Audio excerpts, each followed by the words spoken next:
Իսկ դու գիտեիր, որ մեր երկրի մոլորակի վրա կա այդպիսի մի վայր։ Նեմո գետը երկրագնդի ցամաքից ամենահեռու մասն է գտնվող։ Նեմո գետին ամենամոտ ցամաքային գետերը Դյուսի աթոլը հյուսիսում, Մոտո Նուի կղզյակը հյուսիս-արևելքում և Մահեր կղզին Անտարկտիդայում գտնվում են հավասարապես 2688 կմ հեռավորության վրա։ Անվանվել է պատիվ Ժյուլ Վերնի 20,000 լյոց ջրի տակ գրքի հայտնի կապիտան Նեմոյի։ Գետը հաշվարկվել է 1992 թվականի խորվաթա-կանադացի ինժեներ Հրվոյե Լուկատելլայի կողմից։ Ասեմ, որ Նեմո գետը համարվում է նաև տիեզերական աղբավայր։ Ցամաքից և մարդկանցից ծայրահեղ հեռու լինելու պատճառով տիեզերական գործակալությունները, օրինակ ՆԱՍԱ-ն, այս տարածքն օգտագործում են որպես տիեզերանավերի գերեզմանոց։ Շահագործումից հանված արբանյակները և տիեզերական կայանները, այդ թվում հին Միր կայանը,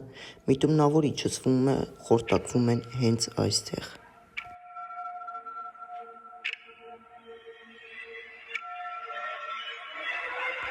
Նաև մի շատ հետաքրքիր փաստ ասեմ։ Երբ միջազգային տիեզերական կայանը անցնում է Նեմո գետի վերևով,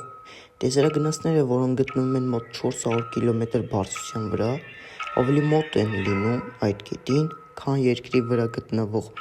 որևէ այլ մարդ։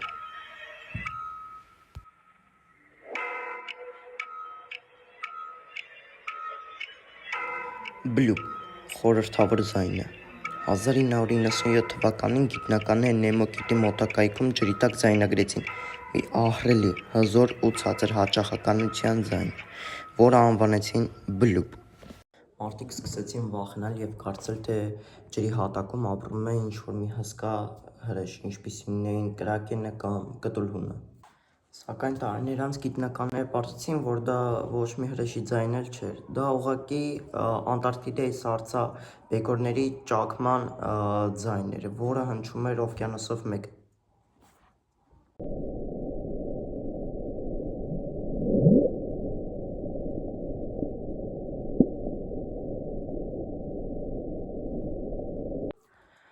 Իսկ սա այն ձայնն էր, որի վրա բոլորը կասկածում էին։ Դե ինչ,